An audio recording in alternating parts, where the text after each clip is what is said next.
ਸਾਰਿਆਂ ਨੂੰ ਸਤਿ ਸ਼੍ਰੀ ਅਕਾਲ। ਸਵਾਗਤ ਕਰਦੀ ਹਾਂ ਮੈਂ ਤੁਹਾਡਾ ਆਪਣੇ channel math with Sumanpreet Kaur ਤੇ ਮੈਂ ਸੁਮਨਪ੍ਰੀਤ ਕੌਰ। ਜਿਹੜੇ ਵੀ ਸਟੂਡੈਂਟਸ ਫਾਇਰਮੈਨ ਦੇ ਐਗਜ਼ਾਮ ਦੀ ਤਿਆਰੀ ਕਰ ਰਹੇ ਨੇ, ਜਿਵੇਂ ਕਿ ਤੁਹਾਨੂੰ ਪਤਾ ਹੈ ਫਾਇਰਮੈਨ ਦਾ ਐਗਜ਼ਾਮ 1 ਅਕਤੂਬਰ ਨੂੰ ਹੋਣ ਜਾ ਰਿਹਾ ਹੈ, ਤਾਂ ਇਸ ਕਰਕੇ ਅਸੀਂ ਤੁਹਾਡੇ ਲਈ ਡੇਲੀ ਰਾਤ ਨੂੰ ਇੱਕ ਮੌਕ ਟੈਸਟ ਤਿਆਰ ਕੀਤਾ ਜਿਹੜਾ ਕਿ ਡੇਲੀ 8 ਵਜੇ ਹੋਵੇਗਾ। ਤੇ ਇਹ ਜਿਹੜੀ ਕਲਾਸ ਆ ਤੁਹਾਨੂੰ ਅਟੈਂਪਟ ਕਰਨ ਦੇ ਅਨੇਕਾਂ ਹੀ ਫਾਇਦੇ ਹੋਣਗੇ, ਕਿਉਂਕਿ ਇੱਕ ਤਾਂ ਇਹ ਫਾਇਦਾ ਹੈ ਕਿ ਇਹ ਆਲ ਸਬਜੈਕਟ ਮੌਕ ਟੈਸਟ ਆ, ਜਿਸ ਦੇ ਵਿੱਚ ਤੁਹਾਨੂੰ ਜੀਕੇ ਦੇ ਪੈਟਰਨ ਵਗੈਰਾ ਪਤਾ ਲੱਗੇਗਾ, ਇੰਪੋਰਟੈਂਟ MCQ ਪਤਾ ਲੱਗਣਗੇ। ਇੰਪੋਰਟੈਂਟ MCQ ਤੁਹਾਨੂੰ ਮਿਲਣਗੇ ਜਿਹੜੇ ਕਿ ਅਲੱਗ-ਅਲੱਗ ਕੰਪੀਟੀਟਿਵ ਐਗਜ਼ਾਮ ਦੇ ਵਿੱਚ PTPLUS ਬੋਰਡ ਵੱਲੋਂ ਪਾਏ ਜਾਂਦੇ ਆ। ਇਸ ਤੋਂ ਇਲਾਵਾ ਮੈਥ ਤੇ ਰੀਜ਼ਨਿੰਗ ਦੇ ਕਨਸੈਪਟ ਤੁਹਾਨੂੰ ਸਿੱਖਣ ਨੂੰ ਮਿਲਣਗੇ, ਕਿਉਂਕਿ ਮੌਕ ਟੈਸਟ ਅਟੈਂਪਟ ਕਰਨ ਦੇ ਨਾਲ ਤੁਹਾਨੂੰ ਬਹੁਤ ਜ਼ਿਆਦਾ ਮੈਥ ਤੇ ਰੀਜ਼ਨਿੰਗ ਦੇ ਵਿੱਚ ਨਵਾਂ ਕੁਝ ਸਿੱਖਣ ਨੂੰ ਮਿਲੇਗਾ, ਉਹ ਵੀ ਇੱਕੋ ਵੀਡੀਓ ਦੇ ਵਿੱਚ ਤੇ ਆਲ ਸਬਜੈਕਟਸ ਦੇ ਵਿੱਚੋਂ, ਆਲ ਟੌਪਿਕ ਦੇ ਵਿੱਚੋਂ। ਤਾਂ ਜ਼ਿਆਦਾ ਟਾਈਮ ਵੇਸਟ ਨਾ ਕਰਦੇ ਹੋਏ ਅਸੀਂ ਅੱਜ ਦੀ ਇਹ ਵੀਡੀਓ ਸਟਾਰਟ ਕਰਦੇ ਹਾਂ। ਜੇਕਰ ਤੁਸੀਂ ਫਾਇਰਮੈਨ ਦੇ ਐਗਜ਼ਾਮ ਦੀ ਤਿਆਰੀ ਕਰ ਰਹੇ ਹੋ ਤਾਂ ਇਸ ਵੀਡੀਓ ਨੂੰ ਭੁੱਲ ਕੇ ਵੀ ਨਾ ਛੱਡਿਓ ਤੇ ਜਿੰਨਾ ਹੋ ਸਕੇ ਸ਼ੇਅਰ ਜ਼ਰੂਰ ਕਰ ਦੇਣਾ।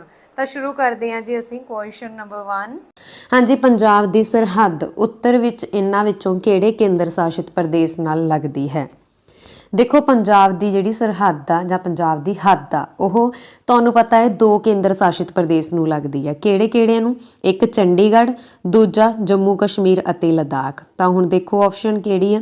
ਠੀਕ ਹੈ, ਜੰਮੂ ਕਸ਼ਮੀਰ ਦੀ ਆ। ਇੱਕ ਤਾਂ ਚੰਡੀਗੜ੍ਹ ਹੈ, ਚੰਡੀਗੜ੍ਹ ਦੇ ਵਿੱਚ ਆਪਸ਼ਨ ਨਹੀਂ। ਦੂਜਾ ਆ ਗਿਆ ਜੰਮੂ ਕਸ਼ਮੀਰ, ਤਾਂ ਉੱਤਰ ਦੇ ਵਿੱਚ ਪੁੱਛਿਆ ਵਾ।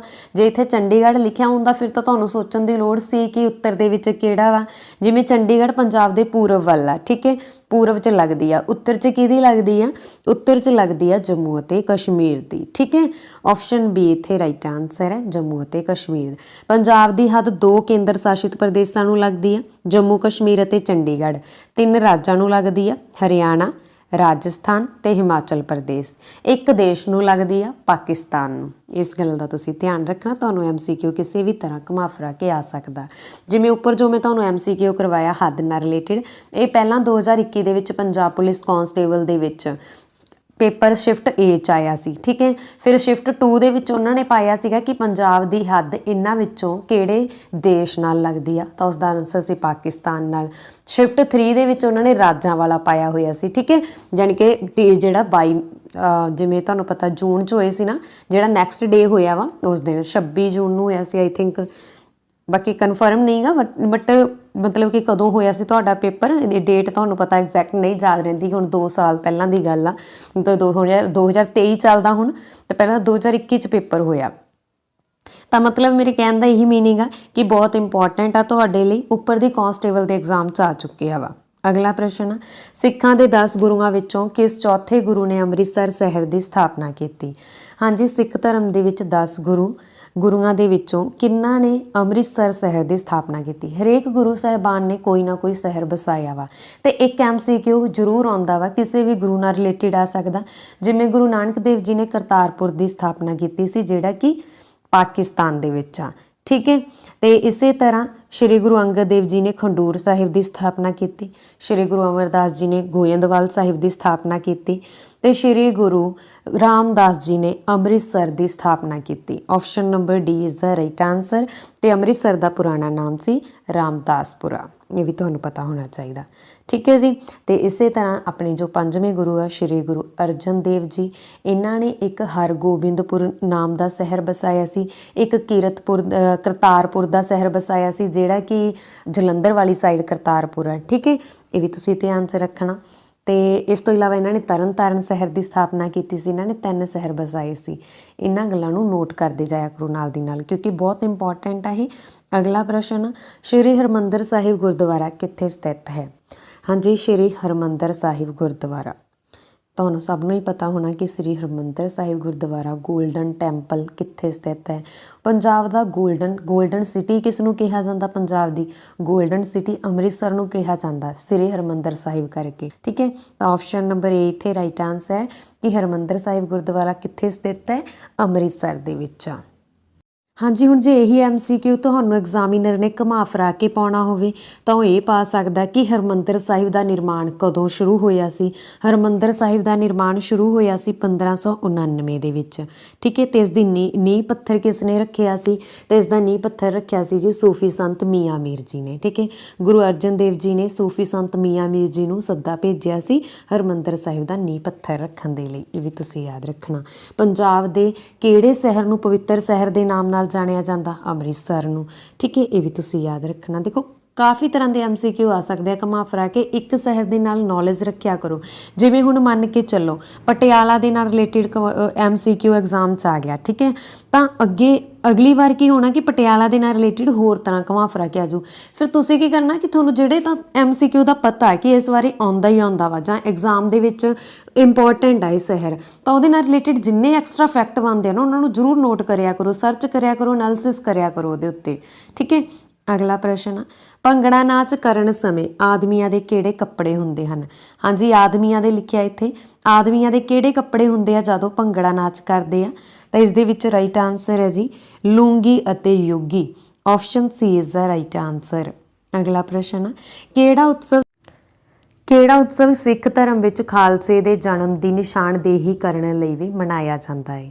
ਹਾਂਜੀ, ਵਿਸਾਖੀ ਦਾ ਤਿਉਹਾਰ ਆ ਜਿਹੜਾ ਕਿ ਖਾਲਸੇ ਦੇ ਜਨਮ ਦੀ ਨਿਸ਼ਾਨਦੇਹੀ ਕਰਨ ਲਈ ਮਨਾਇਆ ਜਾਂਦਾ। Option D is the right answer. ਅਗਲਾ ਪ੍ਰਸ਼ਨ ਹੈ ਜੀ, ਹੇਠਾਂ ਦਿੱਤਿਆਂ ਵਿੱਚੋਂ ਕਿਹੜਾ ਪੰਜਾਬ ਦਾ ਸਭ ਤੋਂ ਛੋਟਾ ਦਰਿਆ ਹੈ? ਹਾਂਜੀ, ਪੰਜਾਬ ਦਾ ਛੋਟਾ ਦਰਿਆ, ਪੰਜਾਬ ਦੇ ਵਿੱਚ 3 ਦਰਿਆ ਵਗਦੇ ਨੇ, ਸਤਲੁਜ, ਬਿਆਸ ਅਤੇ ਰਾਵੀ। ਤੇ ਰਾਵੀ ਆ ਜਿਹੜਾ ਅੱਧਾ ਪੰਜਾਬ ਦੇ ਵਿੱਚ ਆ, ਅੱਧਾ ਪਾਕਿਸਤਾਨ ਦੇ ਵਿੱਚ ਆ।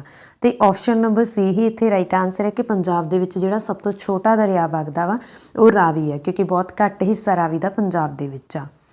ਅਗਲਾ ਪ੍ਰਸ਼ਨ, ਹੇਠ ਲਿਖਿਆਂ ਵਿੱਚੋਂ ਕਿਹੜੀ ਨਹਿਰ ਪੰਜਾਬ ਵਿੱਚ ਹੈ? ਹਾਂਜੀ, ਇਹਨਾਂ ਦੇ ਵਿੱਚੋਂ ਕਿਹੜੀ ਨਹਿਰ ਆ ਜਿਹੜੀ ਪੰਜਾਬ ਦੇ ਵਿੱਚ ਆ? ਤਾਂ ਰਾਈਟ ਆਨਸਰ ਹੈ ਜੀ ਆਪਸ਼ਨ ਨੰਬਰ ਡੀ ਸਰਹੰਦ ਨਹਿਰ। ਸਰਹੰਦ ਨਹਿਰ ਪੰਜਾਬ 'ਚ। ਅਗਲਾ ਪ੍ਰਸ਼ਨ, ਹੇਠ ਲਿਖਿਆਂ ਵਿੱਚੋਂ ਕਿਹੜਾ ਬਾਬਾ ਸ਼੍ਰੀ ਚੰਦ ਜੀ ਦੁਆਰਾ ਸਥਾਪਿਤ ਕੀਤਾ ਗਿਆ ਪੰਜਾਬ ਦਾ ਇੱਕ ਤਪੱਸਵੀ ਫਿਰਕਾ ਹੈ? ਹਾਂਜੀ, ਬਾਬਾ ਸ਼੍ਰੀ ਚੰਦ ਜੀ ਦੁਆਰਾ ਸਥਾਪਿਤ ਕੀਤਾ ਗਿਆ। ਕੀ ਸਥਾਪਿਤ ਕੀਤਾ ਗਿਆ ਸੀ ਬਾਬਾ ਸ਼੍ਰੀ ਚੰਦ ਜੀ ਦੁਆਰਾ? ਉਦਾਸੀ, ਠੀਕ ਹੈ, ਉਦਾਸੀ ਮੱਤ।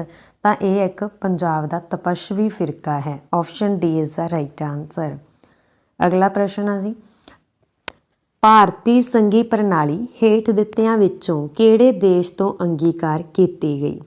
ਹਾਂਜੀ, ਭਾਰਤੀ ਸੰਘੀ ਪ੍ਰਣਾਲੀ, ਦੇਖੋ ਹੁਣ ਇੱਕ ਘੁਮਾ-ਫਿਰਾ ਕੇ ਪਾਇਆ ਹੋਇਆ ਇੱਕ ਤਰ੍ਹਾਂ ਨਾਲ। ਭਾਰਤੀ ਸੰਵਿਧਾਨ ਦੇ ਵਿੱਚ ਜੋ ਸੰਘੀ ਪ੍ਰਣਾਲੀ ਆ ਉਹ ਅਸੀਂ ਕਿਹੜੇ ਦੇਸ਼ ਤੋਂ ਅਡੋਪਟ ਕੀਤੀ ਆ, ਇਹ ਕਹਿਣਾ ਚਾਹੁੰਦਾ ਉਹ। ਤਾਂ ਜਿਹੜੀ ਸੰਘੀ ਪ੍ਰਣਾਲੀ ਆ ਉਹ ਅਸੀਂ ਕਿੱਥੋਂ ਲਈ ਆ? ਕੈਨੇਡਾ ਤੋਂ ਲਈ ਆ। Option D is the right answer.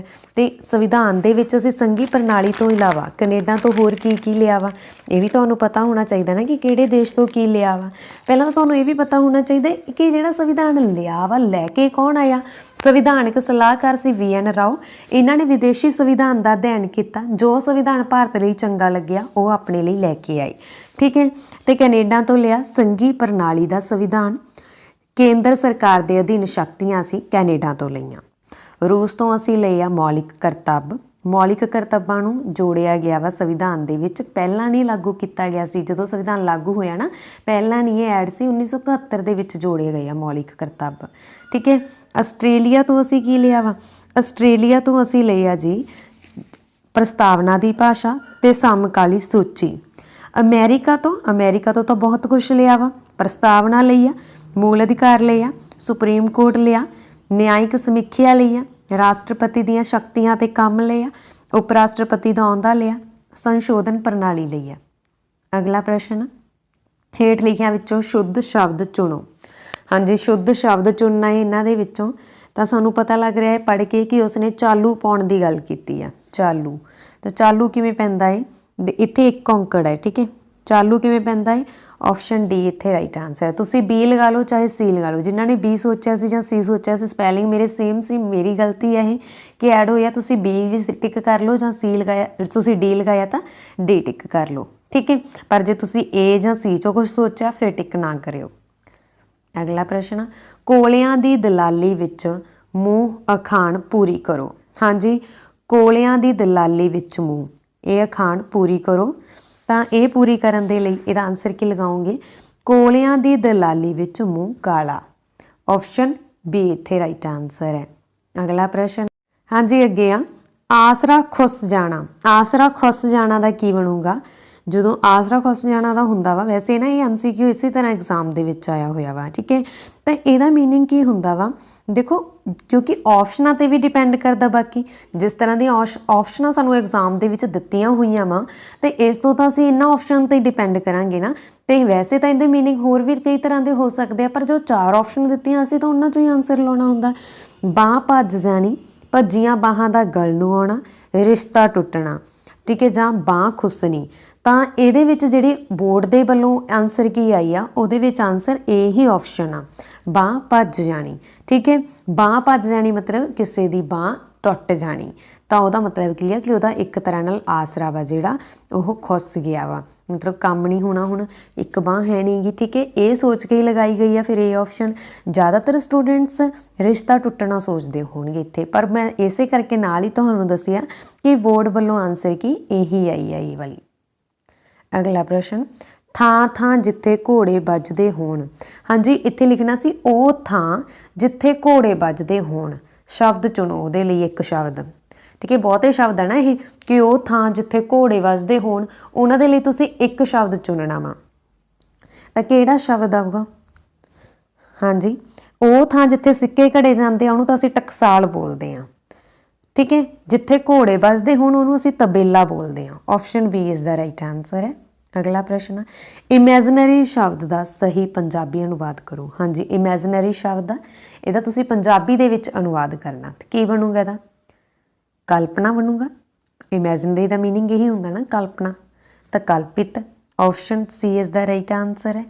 ਅਗਲਾ ਪ੍ਰਸ਼ਨ, ਡੈਸ਼ ਸ਼੍ਰੀ ਗੁਰੂ ਗੋਬਿੰਦ ਸਿੰਘ ਜੀ ਦੇ ਛੋਟੇ ਸਾਹਿਬਜ਼ਾਦਿਆਂ ਸਾਹਿਬਜ਼ਾਦਾ ਜ਼ੋਰਾਵਰ ਸਿੰਘ ਅਤੇ ਸਾਹਿਬਜ਼ਾਦਾ ਫਤਿਹ ਸਿੰਘ ਜੀ ਦੀ ਸ਼ਹੀਦੀ ਵਜੋਂ ਮਨਾਇਆ ਜਾਂਦਾ ਹੈ। ਹਾਂਜੀ ਇਹਨਾਂ ਦੇ ਵਿੱਚੋਂ ਕਿਹੜਾ ਤਿਉਹਾਰ ਆ ਜਾਂ ਕਿਹੜਾ ਆਪਾਂ ਕਹਿ ਸਕਦੇ ਹਾਂ ਦਿਨ ਆ ਜਿਹੜਾ ਸ਼੍ਰੀ ਗੁਰੂ ਗੋਬਿੰਦ ਸਿੰਘ ਜੀ ਦੇ ਛੋਟੇ ਸਾਹਿਬਜ਼ਾਦਿਆਂ ਸਾਹਿਬਜ਼ਾਦਾ ਜ਼ੋਰਾਵਰ ਸਿੰਘ ਅਤੇ ਸਾਹਿਬਜ਼ਾਦਾ ਫਤਿਹ ਸਿੰਘ ਜੀ ਦੀ ਸ਼ਹੀਦੀ ਦੇ ਨਾਲ ਮਨਾਇਆ ਜਾਂਦਾ ਵਾ? ਤਾਂ ਇਹ ਮਨਾਇਆ ਜਾਂਦਾ ਵਾ ਜੀ ਜੋੜ ਮੇਲਾ। Option number D is the right answer ਹੈ। ਅਗਲਾ ਪ੍ਰਸ਼ਨ, 1966 ਤੋਂ ਬਾਅਦ ਪੰਜਾਬ ਦੀ ਰਾਜਧਾਨੀ ਕਿਹੜੀ ਬਣੀ? ਹਾਂਜੀ 1966 ਤੋਂ ਬਾਅਦ, 1966 ਤੋਂ ਪਹਿਲਾਂ ਕਿਹੜੀ ਸੀ? ਵੰਡ ਤੋਂ ਬਾਅਦ, 1997 ਤੋਂ ਬਾਅਦ ਤੇ 1966 ਤੱਕ ਪੰਜਾਬ ਦੀ ਰਾਜਧਾਨੀ ਰਹੀ ਆ ਸ਼ਿਮਲਾ। ਜਦੋਂ 1966 ਦੇ ਵਿੱਚ ਆਖਰੀ ਵਾਰ ਪੰਜਾਬ ਦੀ ਵੰਡ ਹੋਈ 1966 ਦੇ ਵਿੱਚ, ਉਸ ਸਮੇਂ ਪੰਜਾਬ ਅਤੇ ਹਰਿਆਣਾ ਅਤੇ ਹਿਮਾਚਲ ਪ੍ਰਦੇਸ਼ ਨੂੰ ਅਲੱਗ ਕੀਤਾ ਗਿਆ ਸੀ ਪੰਜਾਬ ਨਾਲੋਂ, ਠੀਕ ਹੈ। ਹਿਮਾਚਲ ਪ੍ਰਦੇਸ਼ ਦੀ ਕੈਪੀਟਲ ਤਾਂ ਸ਼ਿਮਲਾ ਹੀ ਬਣ ਗਈ ਸੀ, ਹੁਣ ਵਿੰਟਰ ਕੈਪੀਟਲ ਧਰਮਸ਼ਾਲਾ ਵੀ ਆ, ਠੀਕ ਹੈ। ਤੇ ਹਰਿਆਣਾ ਅਤੇ ਪੰਜਾਬ ਦੀ ਬਣ ਗਈ ਸੀ Chandigarh. Option A is the right answer, ਠੀਕ ਹੈ। ਇਸ ਗੱਲ ਦਾ ਤੁਸੀਂ ਧਿਆਨ ਰੱਖਣਾ। ਕਦੋਂ ਬਣੀ ਸੀ? 1 ਨਵੰਬਰ 1966 ਨੂੰ। ਤੇ ਕੇਂਦਰ ਸ਼ਾਸਿਤ ਪ੍ਰਦੇਸ਼ ਚੰਡੀਗੜ੍ਹ ਨੂੰ ਕਦੋਂ ਘੋਸ਼ਿਤ ਕੀਤਾ ਗਿਆ? 1966 ਵਿੱਚ ਹੀ। ਕੇਂਦਰ ਸ਼ਾਸਿਤ ਪ੍ਰਦੇਸ਼ ਘੋਸ਼ਿਤ ਕਰਨ ਤੋਂ ਨਾਲ ਹੀ ਰਾਜਧਾਨੀ ਵੀ ਘੋਸ਼ਿਤ ਕੀਤਾ ਗਿਆ। ਅਗਲਾ ਪ੍ਰਸ਼ਨ, ਪੰਜਾਬ ਵਿੱਚ ਕਿਹੜਾ ਤਿਉਹਾਰ ਪ੍ਰਸਿੱਧ ਗੁੱਗਾ ਪੀਰ ਜਾਂ ਨਾਗ ਦੇਵਤਾ ਨੂੰ ਸਮਰਪਿਤ ਹੁੰਦਾ? ਹਾਂਜੀ ਪੰਜਾਬ ਦੇ ਵਿੱਚੋਂ ਕਿਹੜਾ ਤਿਉਹਾਰ ਆ ਜਿਹੜਾ ਗੁੱਗਾ ਪੀਰ ਦੇ ਨਾਲ ਸੰਬੰਧਿਤ ਆ ਜਾਂ ਨਾਗ ਦੇਵਤਾ ਨੂੰ ਸਮਰਪਿਤ ਹੁੰਦਾ? ਤਾਂ ਉਹ ਹੈਗਾ ਵਾ ਜੀ ਛਪਾਰ ਦਾ ਮੇਲਾ। Option A is the right answer. Chhapar ਦਾ ਮੇਲਾ ਵਾ ਜਿਹੜਾ ਇਹ ਗੁੱਗਾ ਨੌਮੀ 'ਤੇ ਮਨਾਇਆ ਜਾਂਦਾ। ਅਗਲਾ ਪ੍ਰਸ਼ਨ, ਹਾਂਜੀ ਬਠਿੰਡੇ ਦਾ ਪੂਰਾ ਨਾਮ ਆ ਸਕਦਾ ਤੁਹਾਨੂੰ? ਬਠਿੰਡੇ ਦਾ ਪੁਰਾਣਾ ਨਾਮ ਆ ਸਕਦਾ ਬਿਕਰਮਗੜ੍ਹ ਆ, ਠੀਕ ਹੈ। ਅਤੇ ਬਠਿੰਡੇ ਦੇ ਵਿੱਚ ਵੀ ਇਹ ਤਿਉਹਾਰ ਆ ਜਿਹੜਾ ਰਾਜਾ ਬਿਕਰਮ ਦੇ ਨਾਮ 'ਤੇ ਮਨਾਇਆ ਜਾਂਦਾ ਵਾ, ਬਿਕਰਮਗੜ੍ਹ ਆ, ਠੀਕ ਹੈ। ਬਠਿੰਡੇ ਦਾ ਪੁਰਾਣਾ ਨਾਮ ਤੁਸੀਂ ਜ਼ਰੂਰ ਯਾਦ ਰੱਖਣਾ, ਫੋਰੈਸਟ ਗਾਰਡ ਦੇ ਐਗਜ਼ਾਮ 'ਚ ਵੀ ਆਇਆ ਸੀ ਇਹ। ਅਗਲਾ ਪ੍ਰਸ਼ਨ, ਸਭ ਤੋਂ ਲੰਬੀ ਨਦੀ ਕਿਹੜੀ ਆ ਜੋ ਪੰਜਾਬ ਵਿੱਚੋਂ ਲੰਘਦੀ ਆ? ਹਾਂਜੀ ਇਹਨਾਂ ਦੇ ਵਿੱਚੋਂ ਸਭ ਤੋਂ ਲੰਬਾ ਦਰਿਆ ਕਿਹੜਾ ਵਾ ਜਿਹੜਾ ਪੰਜਾਬ ਦੇ ਵਿੱਚੋਂ ਲੰਘਦਾ ਹੈ? ਤਾਂ ਉਹ ਹੈਗਾ ਵਾ ਜੀ Sutlej. Option A is the right answer. ਦੇਖੋ ਮਾਲਵਾ ਤੁਹਾਨੂੰ ਆ ਸਕਦਾ ਹੈ ਕਿ ਮਾਲਵਾ ਕਿਹੜੇ ਇਲਾਕੇ ਨੂੰ ਕਿਹਾ ਜਾਂਦਾ ਹੈ? ਮਾਲਵਾ ਸਤਲੁਜ ਅਤੇ ਘੱਗਰ ਦੇ ਵਿਚਕਾਰਲੇ ਇਲਾਕੇ ਨੂੰ ਕਿਹਾ ਜਾਂਦਾ ਹੈ, ਠੀਕ ਹੈ। ਰਾਵੀ ਅਤੇ ਬਿਆਸ ਦੇ ਵਿਚਕਾਰਲੇ ਇਲਾਕੇ ਨੂੰ ਕੀ ਕਿਹਾ ਜਾਂਦਾ ਹੈ? ਦੁਆਬਾ ਕਿਹਾ ਜਾਂਦਾ ਹੈ। ਰਾਵੀ ਅਤੇ ਬਿਆਸ ਦੇ ਵਿਚਕਾਰ ਇਲਾਕੇ ਨੂੰ ਮਾਝਾ ਬੋਲਦੇ ਹਾਂ, ਠੀਕ ਹੈ। ਕੀ ਬੋਲਦੇ ਹਾਂ? ਮਾਝਾ। ਬਿਆਸ ਅਤੇ ਸਤਲੁਜ ਨੂੰ ਅਸੀਂ ਦੁਆਬਾ ਬੋਲਦੇ ਹਾਂ, ਠੀਕ ਹੈ। ਇਸ ਗੱਲ ਦਾ ਤੁਸੀਂ ਧਿਆਨ ਰੱਖਣਾ। ਤਾਂ ਹਾਂਜੀ, ਇਸ ਤੋਂ ਇਲਾਵਾ ਅਗਲਾ ਪ੍ਰਸ਼ਨ ਕਰਦੇ ਹਾਂ ਅਸੀਂ, ਭਾਰਤੀ ਸੰਵਿਧਾਨ ਦਾ ਕਿਹੜਾ ਅਨੁਛੇਦ ਇਹ ਦੱਸਦਾ ਹੈ ਕਿ ਰਾਜ ਕਾਨੂੰਨ ਸਾਹਮਣੇ ਕਿਸੇ ਵੀ ਵਿਅਕਤੀ ਨੂੰ ਸਮਾਨਤਾ ਤੋਂ ਇਨਕਾਰ ਨਹੀਂ ਕਰੇਗਾ ਜਾਂ ਭਾਰਤ ਦੇ ਕਿਸੇ ਵੀ ਰਾਜ ਵਿੱਚ ਕਾਨੂੰਨ ਦੀ ਸਮਾਨਤਾ ਦੀ ਰੱਖਿਆ ਕਰੇਗਾ। ਹੁਣ ਇੱਥੋਂ ਪਤਾ ਲੱਗ ਗਿਆ ਕਿ ਸਮਾਨਤਾ ਨਾਲ ਸੰਬੰਧਿਤ ਆ। ਸਮਾਨਤਾ ਨਾਲ ਸੰਬੰਧਿਤ ਕਿਹੜੇ ਅਨੁਛੇਦ ਆ? ਅਨੁਛੇਦ 14। ਤਾਂ ਆਪਸ਼ਨ ਨੰਬਰ ਇੱਥੇ ਬੀ ਰਾਈਟ ਆ ਜਾਊਗਾ। ਠੀਕ ਹੈ, ਬਸ ਇਹ ਸਿਰਫ ਤੁਹਾਨੂੰ ਘੁਮਾ ਫਿਰਾ ਕੇ ਪਾਇਆ ਹੋਇਆ, ਤੁਸੀਂ ਇਹਦੇ ਤੇ ਜ਼ੋਰ ਨਹੀਂ ਦੇਣਾ। ਇਹ ਦੇਖੋ ਸਮਾਨਤਾ ਦੀ ਗੱਲ ਹੋ ਗਈ, ਸਮਾਨਤਾ ਨਾਲ ਸੰਬੰਧਿਤ ਆ, ਬਸ ਇਹ ਤੁਹਾਨੂੰ ਸਿਰਫ ਪਜ਼ਲ ਕਰਨ ਦੇ ਲਈ ਇਸ ਤਰ੍ਹਾਂ ਦੇ ਦਿੱਤੇ ਜਾਂਦੇ ਆ। ਆਪਸ਼ਨ ਬੀ ਇੱਥੇ ਰਾਈਟ ਆਨਸਰ ਹੈ ਕਿ ਅਨੁਛੇਦ 14। ਠੀਕ ਹੈ, ਅਗਲਾ ਪ੍ਰਸ਼ਨ, ਪੰਜਾਬ ਵਿੱਚ ਵਿਧਾਨ ਪਰਿਸ਼ਦ ਨੂੰ ਕਦੋਂ ਖਤਮ ਕੀਤਾ ਗਿਆ?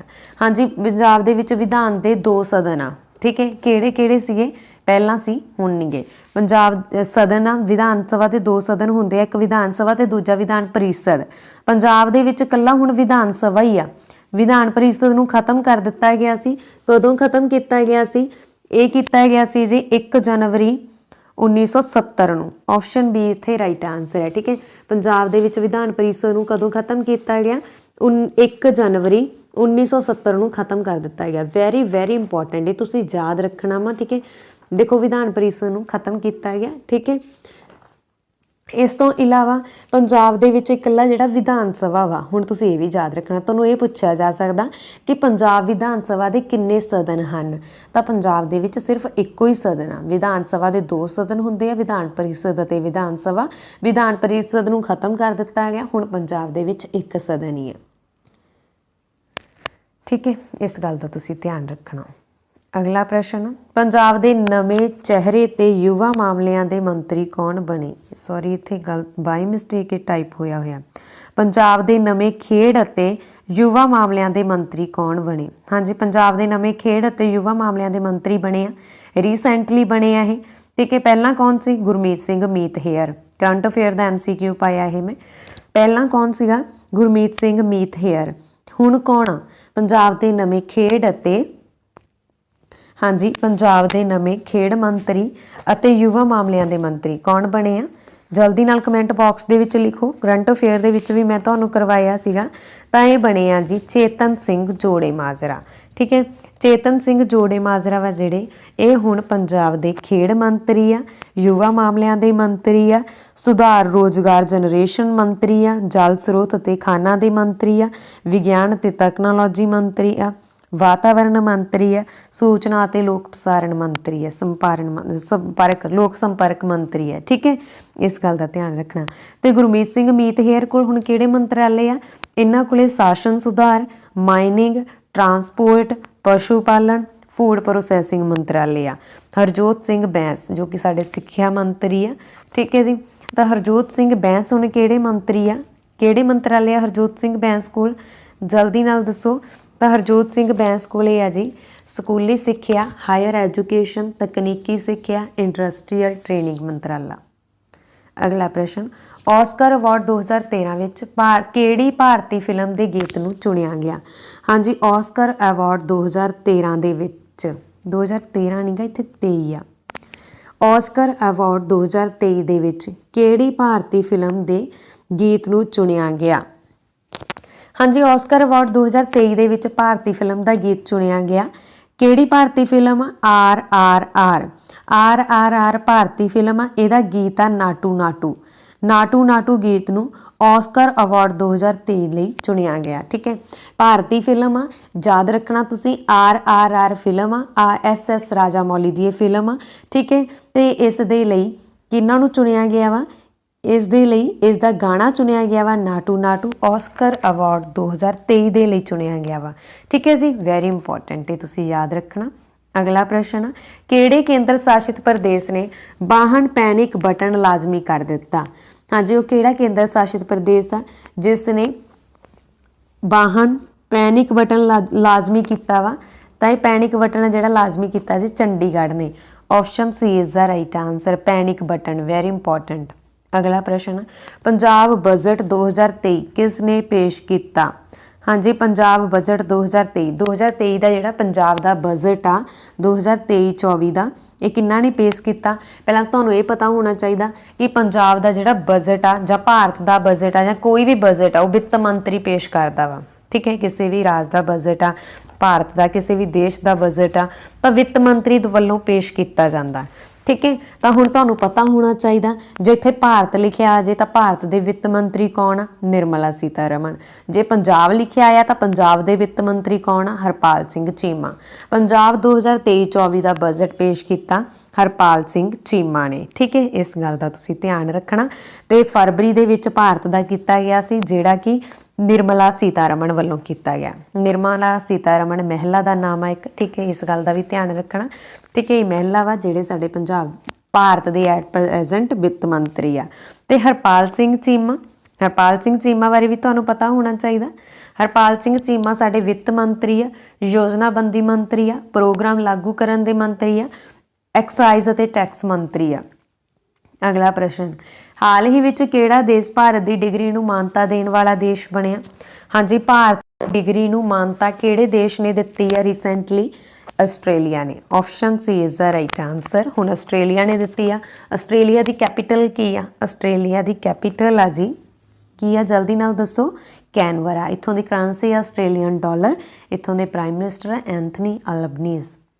अगला प्रश्न, जिम कार्बेट नैशनल पार्क किहड़े राज विच स्थित आ? Vary important. हाँ जी, जो भी आप करंट अफेयर दे विच गल करते हैं उत्तराखंड की, तो मैं तुहानूं हमेशा ही दसदी हाँ कि भारत का पहला उत्तराखंड दे विच पहला नैशनल पार्क बनिया सीगा जिहड़ा कि जिम कॉर्बेट नैशनल पार्क आ। इस भारत का सब तो पुराना नैशनल पार्क आ।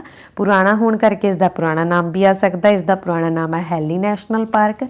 इसकी स्थापना हुई सी 1936 दे विच ते भारत का पहला नैशनल पार्क आ। ठीक है, तो किहड़े राज विच आ? उत्तराखंड दे विच। Option B is the right answer. इस तो इलावा उत्तराखंड दे विच किहड़े नैशनल पार्क आ? गंगोत्री नैशनल पार्क आ, राजा जी नैशनल पार्क आ, नंदा देवी नैशनल पार्क आ, valley of flowers national park आ, गोविंद पशु विहार नैशनल पार्क आ। अगला प्रश्न, अबोहर वाइल्ड लाइफ सेंचुरी।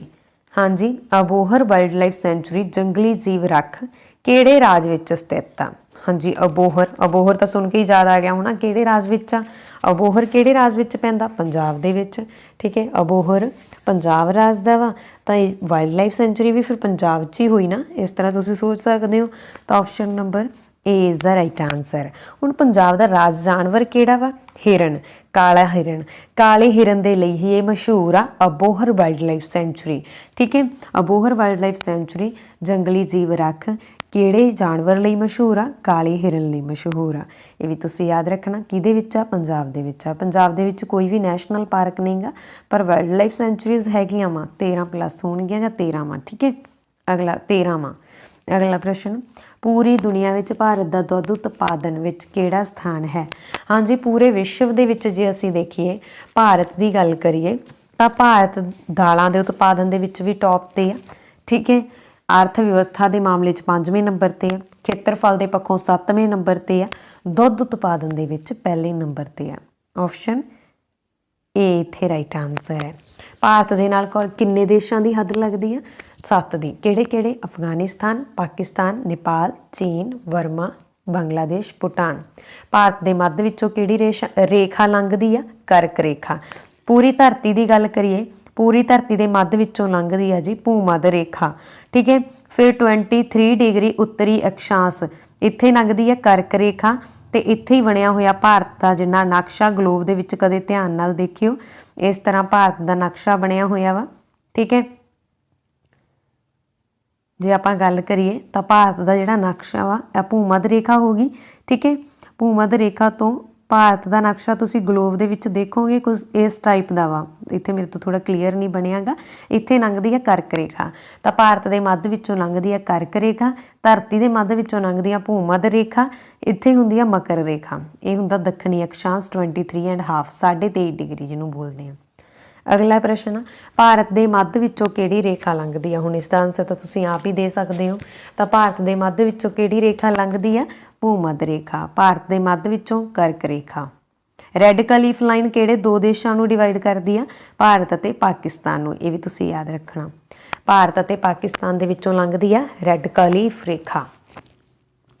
अगला प्रश्न है जी, ਭਾਰਤ ਦੀ ਹੱਦ ਕਿੰਨੇ ਦੇਸ਼ਾਂ ਨਾਲ ਲੱਗਦੀ ਹੈ? ਇਹ ਵੀ ਹੁਣ ਆਪਾਂ ਉੱਪਰ ਮੈਂ ਤੁਹਾਨੂੰ ਆਲਰੇਡੀ ਦੱਸ ਚੁੱਕੀ ਹਾਂ ਕਿ ਭਾਰਤ ਦੀ ਹੱਦ ਕਿੰਨੇ ਦੇਸ਼ਾਂ ਨਾਲ ਲੱਗਦੀ ਹੈ। ਕਿੰਨੇ ਦੇਸ਼ਾਂ ਨਾਲ ਲੱਗਦੀ ਹੈ? 7 ਦੇਸ਼ਾਂ ਨਾਲ। ਕਿਹੜੇ ਕਿਹੜੇ ਆ? ਰਿਵਾਈਜ਼ ਕਰੋ ਜਲਦੀ ਨਾਲ ਮੇਰੇ ਨਾਲ। ਅਫਗਾਨਿਸਤਾਨ, ਪਾਕਿਸਤਾਨ, ਨੇਪਾਲ, ਚੀਨ, ਬਰਮਾ, ਬੰਗਲਾਦੇਸ਼, ਭੂਟਾਨ। ਠੀਕ ਹੈ, 7 ਦੇਸ਼ਾਂ ਦੇ ਵਿੱਚੋਂ ਲੰਘਦੀ ਆ ਭਾਰਤ ਦੀ ਜਿਹੜੀ ਹੱਦ ਆ 7 ਦੇਸ਼ਾਂ ਦੇ ਨਾਲ ਲੱਗਦੀ ਹੈ। ਅਗਲਾ ਪ੍ਰਸ਼ਨ, ਹਾਂਜੀ ਇੱਥੇ 4 ਦੇ ਪਹਿਲੇ 7 ਗੁਣਜਾਂ ਦੀ ਔਸਤ ਪਤਾ ਕਰੋ।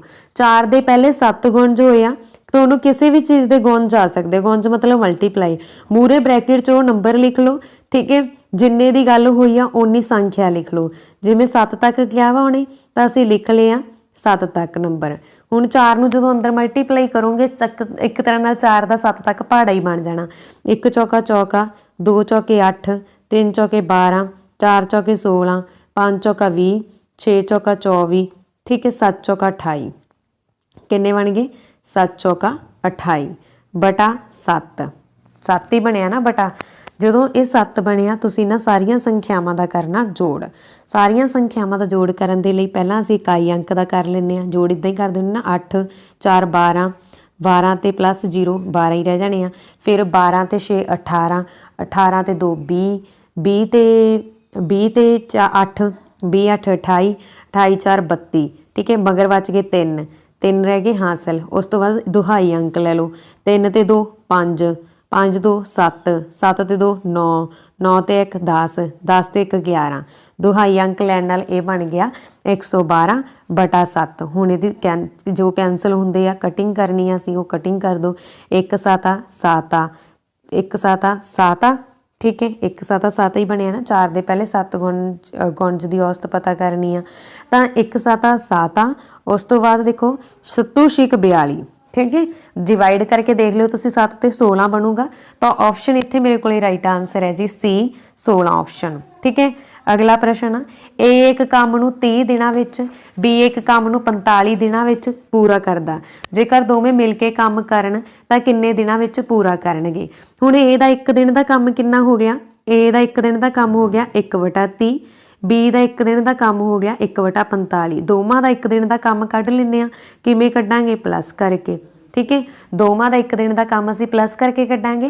30 ਤੇ 45 ਦਾ ਐਲਸੀਅਮ ਕਿੰਨਾ ਹੁੰਦਾ? ਹਾਂਜੀ, 30 ਤੇ 45 ਦਾ ਐਲਸੀਅਮ ਦੱਸੋ ਜਲਦੀ ਨਾਲ ਕਿੰਨਾ ਹੋਊਗਾ? ਜਦੋਂ ਤੁਸੀਂ 30 ਤੇ 45 ਦਾ ਐਲਸੀਅਮ ਕਰੋਗੇ ਨਾ ਵੱਡਾ ਨੰਬਰ ਦੇਖ ਲਿਆ ਕਰੋ ਕਿਹੜਾ ਵਾ। 45 ਆ। 45 ਦੂਣਾ ਕਿੰਨਾ ਹੁੰਦਾ? ਠੀਕ ਹੈ, 45 ਦੂਣਾ ਕਿੰਨਾ ਹੁੰਦਾ? 5 ਦੂਣੀ 10, 4 ਦੂਣੀ 8 ਤੇ 1 9, 90 ਹੁੰਦੇ ਆ। 30 ਦੇ ਪਹਾੜੇ ਵਿੱਚ 90 ਆਉਂਦਾ ਵਾ? ਹਾਂਜੀ ਬਿਲਕੁਲ ਆਉਂਦਾ ਵਾ। 30 ਤੇ 90। ਠੀਕ ਹੈ, ਤੇ 45 ਦੂਣਾ 90 ਤਾਂ ਇੱਥੇ ਕੀ ਬਣ ਗਿਆ? 90 ਬਣ ਗਿਆ। ਮਤਲਬ ਮੈਂ ਇੱਥੇ 90 ਬਣਾਉਣ ਲਈ 3 ਨਾਲ ਮਲਟੀਪਲਾਈ ਕਰੂੰਗੀ, ਇੱਥੇ 90 ਬਣਾਉਣ ਲਈ 2 ਨਾਲ ਮਲਟੀਪਲਾਈ ਕਰੂੰਗੀ। ਪਰ ਜੇ ਹੇਠਾਂ ਕਰ ਰਹੀ ਹਾਂ ਤਾਂ ਉੱਪਰ ਵੀ ਕਰੂੰਗੀ। 1 ਜਾਂ 30 ਆ, ਵਿੱਚ ਪਲੱਸ ਦਾ ਸਾਈਨ ਆ ਤੇ ਇੱਥੇ ਬਣ ਜਾਣਾ ਤੁਹਾਡੇ ਕੋਲੇ 1 ਦੂਣੀ 2 ਨੇ। 3 ਤੇ 2 5, 5/90 ਆ ਗਿਆ। 5/90। ਹੁਣ ਜਦੋਂ 5/90 ਆ ਗਿਆ ਤਾਂ ਆਪਾਂ ਨੂੰ ਪਤਾ ਵਾ ਕਿ 18 ਏਕਮ 18, 18 5 90। ਠੀਕ ਹੈ, 5 ਏਕਮ 5, 18 5 90 ਹੁੰਦੇ ਆ ਨਾ ਤਾਂ 18 ਦਿਨ ਆ ਗਏ। ਮਤਲਬ ਦੋਵੇਂ ਮਿਲ ਕੇ 1 ਦਿਨ ਦੇ ਵਿੱਚ 18 ਕੰਮ ਪੂਰਾ ਕਰਨਗੇ ਤੇ 18 ਦਿਨਾਂ ਦੇ ਵਿੱਚ ਸਾਰਾ ਕੰਮ ਪੂਰਾ ਕਰਨਗੇ। ਆਪਸ਼ਨ ਸੀ ਇੱਥੇ ਰਾਈਟ ਆਨਸਰ। ਇੱਥੇ ਵੀ ਤਾਂ ਮੈਂ ਓਪੋਜ਼ਿਟ ਲਿਖੇ ਸੀ ਨਾ, ਟਾਈਮ ਐਂਡ ਵਰਕ ਇੱਕ ਦੂਜੇ ਦੇ ਓਪੋਜ਼ਿਟ ਹੁੰਦੇ ਆ। ਅਗਲਾ ਪ੍ਰਸ਼ਨ ਆ ਜੀ, ਸਾਇਆ ਕਿਰਤ ਖੇਤਰ ਦੀ ਭਿੰਨ ਪਤਾ ਕਰੋ। ਹਾਂਜੀ, ਸਾਇਆ ਕਿਰਤ ਮੈਂ ਤੁਹਾਡੇ ਸਾਹਮਣੇ ਆਕਿਰਤੀ ਬਣਾ ਦਿੰਨੀ ਆ। ਇਹ ਸਰਕਲ ਆ, ਇਹਦੇ ਵਿੱਚ ਤੁਸੀਂ ਇਹਦੀ ਭਿੰਨ ਪਤਾ ਕਰਨੀ ਆ ਸਾਇਆ ਕਿਰਤ ਦੀ। ਪਹਿਲਾਂ ਆਪਾਂ ਸਾਇਆ ਕਿਰਤ ਦੀ ਗੱਲ ਕਰੀਏ ਤਾਂ ਹਾਂਜੀ, ਇਹ ਜੋ ਤੁਹਾਨੂੰ ਸਰਕਲ ਦਿੱਤਾ ਹੋਇਆ ਇਹਦੇ ਵਿੱਚ ਕੁਝ ਸਾਇਆ ਕਿਰਤਾਂ ਅੱਖਰ ਆ। ਠੀਕ ਹੈ, ਇਸ ਤਰ੍ਹਾਂ ਇਹਦੇ 8 ਪਾਰਟਸ ਦੇ ਵਿੱਚ ਇਹਨੂੰ ਡਿਵਾਈਡ ਕੀਤਾ ਹੋਇਆ ਵਾ। ਠੀਕ ਹੈ, ਉਸ ਤੋਂ ਬਾਅਦ ਇਹਦੇ ਵਿੱਚ ਫਿਲ ਕੀਤਾ ਹੋਇਆ। ਇਹ ਆ ਛਾਇਆ ਕਿਰਤ ਅੱਖਰ ਜਾਂ ਛਾਇਆ ਕਿਰਤ ਤੁਹਾਡੇ ਸਾਹਮਣੇ ਇੱਕ ਸਰਕਲ, ਜਿਹਦੇ ਵਿੱਚ ਤੁਸੀਂ ਦੱਸਣਾ ਕਿ ਸਰਕਲ ਦਾ ਕਿੰਨਾ ਹਿੱਸਾ ਛਾਇਆ ਕਿਰਤ ਕੀਤਾ ਹੋਇਆ। ਭਿੰਨ ਲਿਖਣੀ ਹੈ ਇਹਦੀ, ਛਾਇਆ ਕਿਰਤ ਦੀ ਲਿਖਣੀ ਆ ਤਾਂ ਇਹਦੀ ਭਿੰਨ ਕੀ ਬਣੂਗੀ? ਦੇਖੋ ਹੁਣ ਟੋਟਲ ਸਰਕਲ ਕਿੰਨੇ ਆ? 1। ਠੀਕ ਹੈ, ਪਰ ਸਰਕਲ ਦੀ ਅਸੀਂ ਭਿੰਨ ਲਿਖਣੀ ਆ। ਪਹਿਲਾਂ ਤੁਸੀਂ ਦੇਖੋ ਕਿੰਨੇ ਪਾਰਟਸ ਵਿੱਚ ਡਿਵਾਈਡ ਹੋਇਆ। ਜਦੋਂ ਆਪਾਂ ਕਾਊਂਟ ਕਰਦੇ ਹਾਂ 1 2 3 4 5 6 7 8 ਤਾਂ ਹੇਠਾਂ ਤੁਸੀਂ 8 ਲਿਖ ਦੋਗੇ। ਉਹਨੇ ਸਾਇਆ ਕਿਰਤ ਦੀ ਬੋਲਿਆ ਤਾਂ ਤੁਸੀਂ ਦੇਖ ਲਓ ਫਿਲ ਕਿੰਨੇ ਹੋਇਆ ਵਿੱਚੋਂ 4 ਤਾਂ 4/8। 4/8 ਦੀ ਭਿੰਨ ਕਿਹੜੀ ਬਣ ਗਈ? 1/2 ਕੱਟ ਕੇ। ਤਾਂ ਆਪਸ਼ਨ ਏ ਇੱਥੇ ਰਾਈਟ ਆਨਸਰ ਹੈ। ਅਗਲਾ ਪ੍ਰਸ਼ਨ ਆ, ਇੱਕ ਇਮੇਜ ਨੂੰ 2600 ਰੁਪਏ ਵਿੱਚ ਵੇਚ ਕੇ ਇੱਕ ਦੁਕਾਨਦਾਰ ਨੂੰ 30% ਦਾ ਲਾਭ ਹੁੰਦਾ ਹੈ। 30% ਦੀ ਹਾਨੀ ਕਮਾਉਣ ਲਈ ਉਸ ਨੂੰ ਉਹ ਇਮੇਜ ਕਿੰਨੇ ਰੁਪਏ ਵਿੱਚ ਵੇਚਣਾ ਚਾਹੀਦਾ। ਹੁਣ ਇੱਕ ਇਮੇਜ ਨੂੰ ਉਹਨੇ ਕਿੰਨੇ 'ਚ ਵੇਚਿਆ ਵਾ, ਪਹਿਲਾਂ ਤਾਂ ਉਹਨੇ 2600 'ਚ ਵੇਚਤਾ, ਇੱਥੇ ਉਹਦਾ ਸੇਲਿੰਗ ਪ੍ਰਾਈਸ ਕਿੰਨਾ ਬਣ ਗਿਆ 2600 ਰੁਪਇਆ ਬਣ ਗਿਆ। ਠੀਕ ਹੈ, ਉਸ ਤੋਂ ਬਾਅਦ 30% ਉਹਨੂੰ ਕੀ ਹੁੰਦਾ ਲਾਭ। ਜਦੋਂ ਹੁੰਦਾ 30% ਲਾਭ, ਤਾਂ ਲਾਭ ਦੇ ਲਈ ਮੈਂ ਤੁਹਾਨੂੰ ਸੇਲਿੰਗ ਪ੍ਰਾਈਸ ਦਾ ਫਾਰਮੂਲਾ ਲਿਖਾਇਆ ਹੋਇਆ।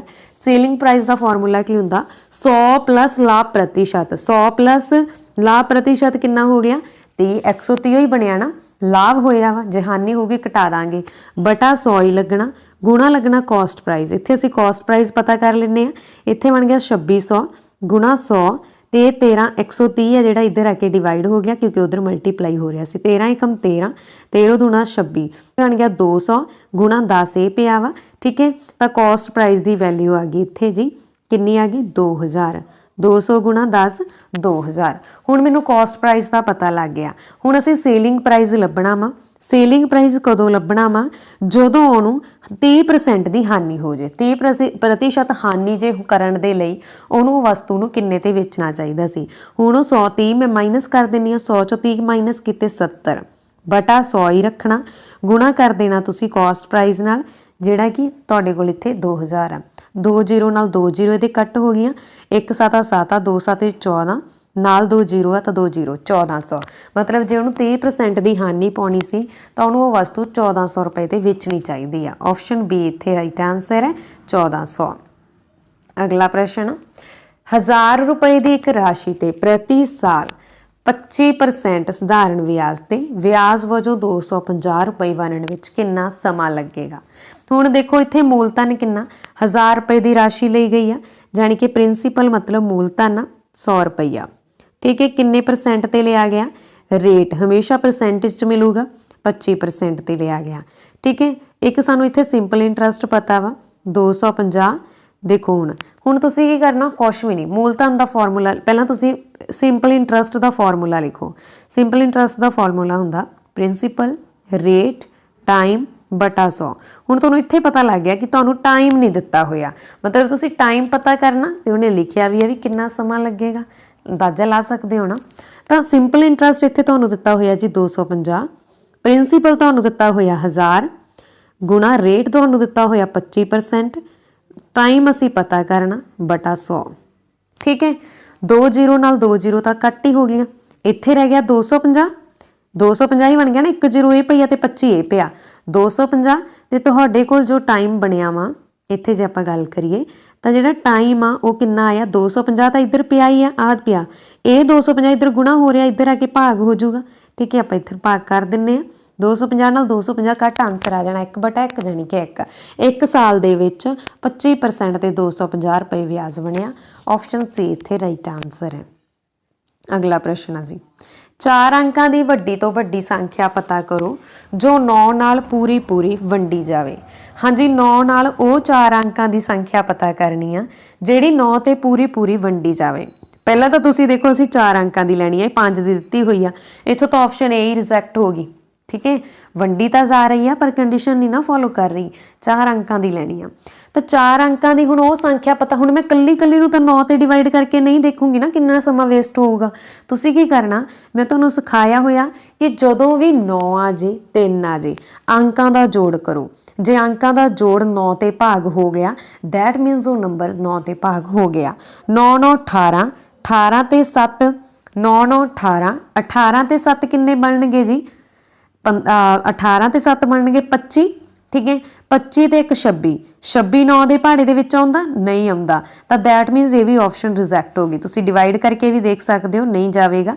ਠੀਕ ਹੈ, ਉਸ ਤੋਂ ਬਾਅਦ 9 9 18, 18 ਤੇ 9 27, 27 ਤੇ 1 28, 28 9 ਦੇ ਪਹਾੜੇ ਵਿੱਚ ਆਉਂਦਾ ਨਹੀਂ ਆਉਂਦਾ, ਇਹ ਵੀ ਨਹੀਂ ਪੂਰਾ ਕੱਟਿਆ ਜਾਣਾ, ਤਾਂ ਆਪਸ਼ਨ ਡੀ ਸੀ ਵੀ ਇੱਥੇ ਗਲਤ ਹੋ ਗਈ। ਹੁਣ ਆਪਸ਼ਨ ਡੀ 9 9 18, 18 ਤੇ 8 ਹਾਂਜੀ 9 9 18, 18 ਤੇ 8 26, 26 ਤੇ 1 27, 27 ਆਉਂਦਾ 9 ਦੇ ਪਹਾੜੇ 'ਚ, ਹਾਂਜੀ ਆਉਂਦਾ। ਜੇ ਇਹਨਾਂ ਦਾ ਜੋੜ 9 ਤੇ ਪੂਰਾ ਡਿਵਾਈਡ ਹੋ ਜੇ ਨਾ ਤਾਂ ਦੈਟ ਮੀਨਸ ਉਹ ਨੰਬਰ 9 ਤੇ ਡਿਵਾਈਡ ਹੋ ਰਿਹਾ, ਤਾਂ ਆਪਸ਼ਨ ਡੀ ਇੱਥੇ ਰਾਈਟ ਆਨਸਰ ਹੈ।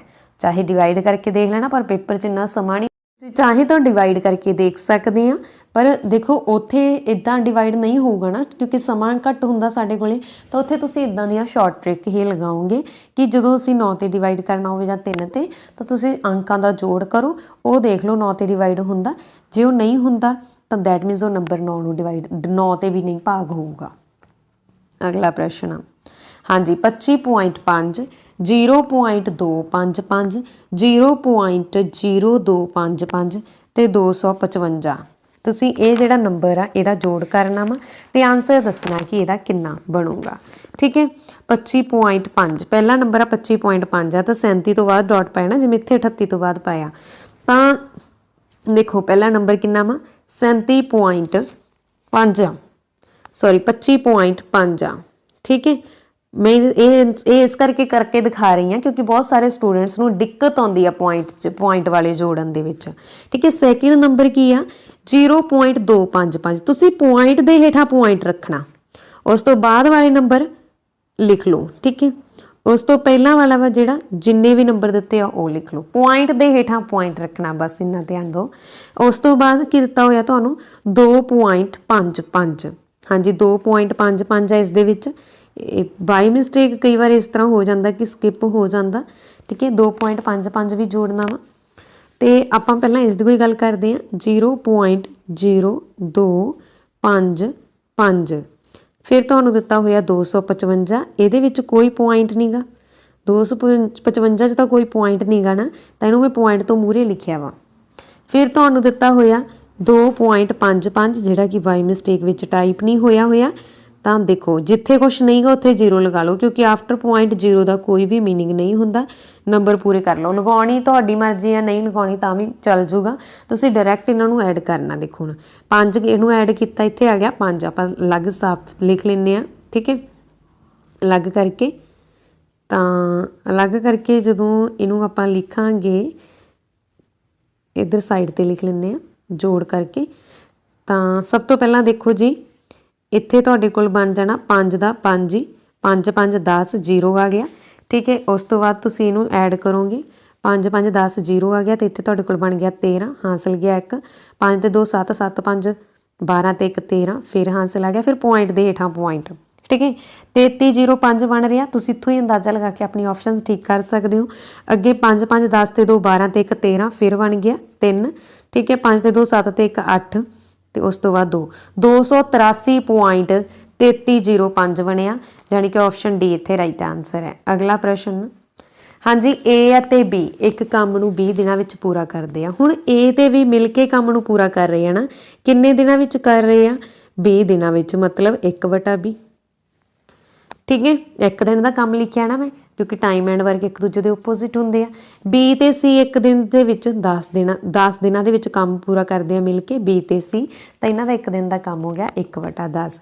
सी ते ए एक काम नूं 12 दिनों के करते हैं। हुण सी ते ए जो मिलते हैं तो 12 दिन लगते हैं। ठीक है दोनों नूं काम करन च, तो जेकर सारे ही मिल जाण तीनों ही मिल जाण फिर किन्ने दिनां च काम होऊगा, क्योंकि यूनिटी वर्क आ जिहड़ा वो तां टीम वर्क आ जिहड़ा वो तां पहलां ही हो जाऊगा ना छेती। आपां की करदे हां इक्वेशनां बन गईयां मेरे कोल 3 पहली दूजी तीजी, इन्हां नूं ऐड करो। ऐड करन दे लई की होऊगा A plus B plus C plus देखो जदों आपां ना इहनूं ऐड करांगे थोड़ा ध्यान दिओ इत्थे। ठीक है जदों आपां इहनूं ऐड करदे हां तो ए प्लस बी फिर बी प्लस सी दिता होया फिर सी प्लस ए दिता होया, तीनों इक्वेशनस ऐड करती हैं। ठीक है बराबर वाले की बाद च गल करते हैं। बराबर तो बाद जिहड़े दिते हुए आपस च ऐड होणगे, जो पहलां दिते हो आपस च देखो 2 बी हो गई 2 सी हो गई तो 2 ही ए हो गई, सारिਆਂ ਦੇ ਵਿੱਚੋਂ 2 मैं कॉमन कर लूँगी, इत्थे बन गया ए प्लस बी प्लस सी, ए 2 दूजे पासे जाके डिवाइड होगा। यदी गल करते हैं हुण आपां थोड़ी बाद विच, तो तुसीं इत्थे जरूर ध्यान दिओ कि ए ते बी एक दिन दे विच एक काम नूं मिल के किन्ने दिनां विच करदे आ 20 दिनां दे विच। हुण तुहाडे कोल बणिया सी 2 ए प्लस बी प्लस सी। ठीक है जी तो हुण इन्हां दा काम जोड़ना आपां, मतलब 1/20 1/10 ते 1/12। जदों तुसीं इन्हां नूं जोड़ोगे तो ये तुहाडे कोले की बनूगा देखो 20 10 ਤੇ 12 ਦਾ ਐਲਸੀਅਮ ਕੀ ਬਣੂਗਾ 60 60 ਐਲਸੀਅਮ ਬਣੂਗਾ ਤੁਸੀਂ ਕਰਕੇ ਦੇਖ ਸਕਦੇ ਹੋ। ਇੱਥੇ 60 ਬਣਾਉਣ ਲਈ ਮੈਂ 3 ਨਾਲ ਮਲਟੀਪਲਾਈ ਕਰੂੰਗੀ, ਇੱਥੇ 60 ਬਣਾਉਣ ਲਈ 6 ਨਾਲ ਮਲਟੀਪਲਾਈ ਕਰੂੰਗੀ, ਇੱਥੇ 60 ਬਣਾਉਣ ਲਈ 5 ਨਾਲ ਕਰੂੰਗੀ। 6 5 11 11 ਤੇ 3 11 ਤੇ 3 ਕਿੰਨੇ ਹੁੰਦੇ ਆ 14 ਤੇ ਇਹ ਬਣ ਗਿਆ 14/60। ठीक है 14/60 ਨੂੰ ਮੈਂ 2 ਤੇ ਭਾਗ ਕਰੂੰਗੀ, ਇੱਥੇ ਆ ਜਾਣਾ 30 ਤੇ ਇੱਥੇ ਆ ਜਾਣਾ 7 ਕਿੰਨਾ ਬਣ ਗਿਆ 30 7 30/60 7 ਬਣਿਆ ਨਾ। देखो जो मैं इनू डिवाइड करूँगी तो इन्ना ही बनया ना 7/30 पर ये 2 आ जिहड़ा ध्यान दो जिहड़ा 2 आ ये इधर की हो रहा वा ये 2 इधर डिवाइड हो रहा तो दूसरी साइड जाके की होगा मल्टीप्लाई होगा, इधर आके मल्टीप्लाई हो जाऊगा जानी कि इधर सॉरी मल्टीप्लाई हो रहा इधर आके डिवाइड होके 30 नाल गुणा हो जाऊगा 2 30 दूना होंगे 60 आंसर आ गया 7/60। ठीक है 7/60 तो आ गया पर तुसी देखो कि आप टाइम एंड वर्क एक दूजे के ओपोजिट होंगे उल्ट लैके कर रहे सी तो यदा भी उल्ट कर्म करांगे ना 60/7 तो 60/7 आ जिहड़ा वो आंसर आ जाऊगा तुहाडे कोले ऑप्शन डी। अगला प्रश्न है जी वड्डी भिन्न दसो। हाँ जी इन्हां दे विचों तुसीं दसनी है वड्डी भिन्न। वड्डी भिन्न दस्सण दे लई तुसीं लैणीआं पहलीआं 2 भिन्नां 7/60 ते 2/3 इहनूं मल्टीप्लाई करो 6 × 18 जिहदा उपरला नंबर आ उहदे उपर ही लिख लो इनू मल्टीप्लाई करो 7 दूनी 14। हुण दसो 14 वड्डा कि 18 18 जे वड्डी भिन्न दसनी है तो 18 ले लो जानी कि 18 किहदे तो बनिया 6/7 तो ये भिन्न ले लो क्योंकि इन्हां दोनों चों वड्डी है। जे छोटी दसनी है तो 2/3 लओगे। ठीक है इहदा कंपैरिजन करो दूजी नाल जिहड़ी तीजी ऑप्शन आ तीजी नाल करांगे तां 6 21 छीका किन्ने हुंदे आ 21 छीका हुंदे आ जी 126 ਤੇ 20 ਸਾਤਾ ਹੁੰਦੇ ਆ 140 ਤਾਂ ਕਿਹੜਾ ਵੱਡਾ 140 ਮਤਲਬ ਕਿ ਕਿਹਦੇ ਤੋਂ ਬਣਿਆ 20/21 ਤੋਂ। ਇਹਦਾ ਕੰਪੈਰੀਜ਼ਨ ਅੱਗੇ ਕਰੋ 18/5 ਨਾਲ 18/5 ਨਾਲ ਕੰਪੈਰੀਜ਼ਨ ਕਰੋਗੇ 20 5 100 ਇੱਧਰ ਤਾਂ ਬਣ ਗਿਆ 20 ਪਰ 21 ਨੂੰ ਤੁਸੀਂ 18 ਨਾਲ ਗੁਣਾ ਕਰੋਗੇ ਜਦੋਂ ਤੁਸੀਂ 21 ਨੂੰ 18 ਨਾਲ ਗੁਣਾ ਕਰੋਗੇ ਤਾਂ ਇੱਥੇ ਕਰਕੇ ਦੇਖ ਲਓ 21 × 18 ਜਦੋਂ 21 ਨੂੰ 18 ਨਾਲ ਗੁਣਾ ਕਰੋਗੇ ਤਾਂ 8 दूनी 16 ਇੱਥੇ ਆ ਗਿਆ 21 ਇਹ ਬਣ ਗਿਆ 8 7 3 378 ਕ ਬਣ ਜਾਣਾ ਤਾਂ ਆਪਸ਼ਨ ਕਿਹੜਾ ਰਾਈਟ ਹੋ ਗਿਆ 18/5 ਆਪਸ਼ਨ ਡੀ ਇੱਥੇ ਰਾਈਟ ਆਨਸਰ ਹੈ। ਅਗਲਾ ਪ੍ਰਸ਼ਨ ਆ ਜੇ 20 ਔਰਤਾਂ 5 ਦਿਨਾਂ ਵਿੱਚ 2000 ਰੁਪਏ ਕਮਾਉਂਦੀਆਂ ਹਨ। ਹਾਂਜੀ ਜੇ ਇੱਥੇ 20 ਔਰਤਾਂ ਵਾ 5 ਦਿਨਾਂ ਦੇ ਵਿੱਚ 2000 ਰੁਪਏ ਕਮਾਉਂਦੀਆਂ ਤਾਂ 30 ਔਰਤਾਂ 8 ਦਿਨਾਂ ਵਿੱਚ ਕਿੰਨੇ ਰੁਪਏ ਕਮਾਉਣਗੀਆਂ।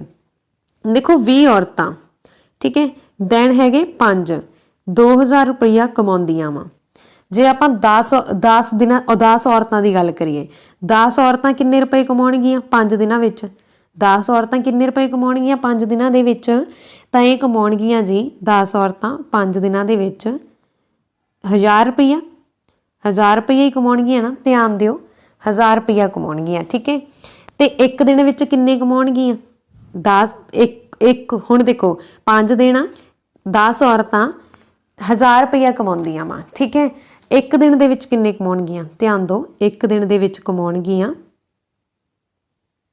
200 रुपया। ठीक है एक दिन विच 200 ही कमाउणगियां ना तुसीं आप ही देख सकदे हो 20 औरतां वा।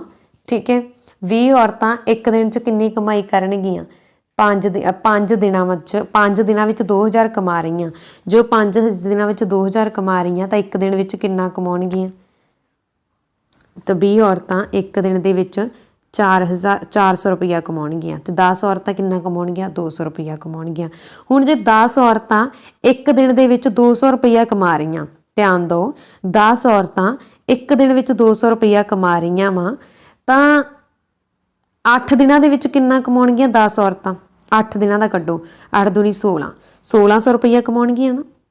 ध्यान दो मैं एक दिन की गल कर रही हाँ 10 औरतां 5 दिनां दे विच 1000 रुपया कमाउंदियां 10 औरतां की गल हो रही है इत्थे तां एक दिन विच 200 रुपया कमाउणगियां। ठीक है 8 दिनां विच 1600 रुपया कमाउणगियां। हुण 10 औरतां 8 दिनां दे विच 1600 कमा रहीआं वा तां इह 30 औरतां वा टोटल 30 औरतां वा ना 30 औरतां वा तां 30 औरतां किन्ना कमाउणगियां 16 × 48 4800 रुपया कमाउणगियां। ऑप्शन सी इत्थे राइट आंसर है। ठीक है ध्यान दो क्योंकि मैं 10 औरतां दा कड्ढिया सी 10 औरतां 8 दिनां दे विच 1600 रुपया कमाउंदियां वा असीं 30 दा कड्ढना वा 10 होर पा दो 16 16 किन्ने हो गए 32 फिर 10 होर पा दोगे मतलब कि 1600 होर जोड़ दोगे तो ये 48 बन जूगा। ऑप्शन सी इत्थे राइट आंसर है। अगला प्रश्न, हाँ जी, अगे साडा रीजनिंग का जिहड़ा पोर्शन आ स्टार्ट हो चुकिया वा। सब तो पहला तुसीं डिफरेंस मैथड लाओगे। 17 ते 23 दे विच जिहड़ा डिफरेंस आ ये हैगा वा 7 दा, नहीं 6 दा, ठीक है। 17 23 चों 17 कड्ढे 6, फिर उस तो बाद 7 का डिफरेंस आ रहा, फिर 8 का। सेम इसी तरह अगले नंबर का 9 का होगा। देखो 17 ते 6, 17 ते 6 23, 23 ते 7, 23 ते 7 30, 30 ते 8 38, 38 ते 9, 38 ते 9 47। ऑप्शन बी इत्थे राइट आंसर है, ठीक है। अगला प्रश्न है जी, C B by X E D W V ते जी एफ यू टी। तुसीं देखो सी का कोड 3 आ, ई का कोड पहला डिजिट लेने, सी ई का कोड किन्ना वा 5, जी का कोड किन्ना वा, जी का कोड होंदा जी 6, ठीक है।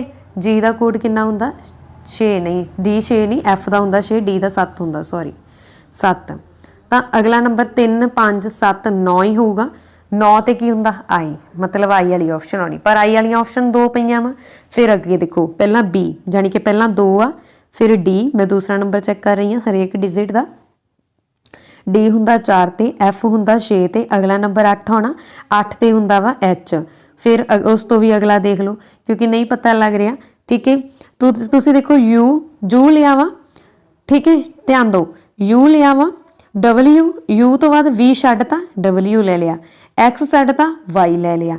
तो सेम इदां ही यू तो पहला किहड़ा नंबर आउंदा, यू तो पहला नंबर तो आउंदा वा टी, ठीक है। टी छड्ड के आपां किहड़ा लै लेना वा हुण एस लवांगे, क्योंकि टी आर तां जदों आपां पढ़दे आ ना P Q R S T ही हुंदा ना, R S T U we.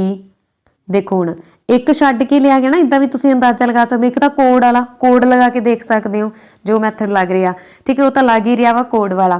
पर तुसीं इदां भी सोच सकते हो कि यू वी छड्ड के इदां बन रहे आ, तां मतलब जे पहलां इत्थों आपां सोच लईए तां पहलां की बन रहा, इत्थे साडे कोल जू तो पहलां की आ टी आपां छड्ड देनी, एस लै लैनी आ, तो एस वाली ऑप्शन बी आ, बी ऑप्शन राइट बनूगी, ठीक है जी। इस मतलब ये भी मैथड लग रहा टी।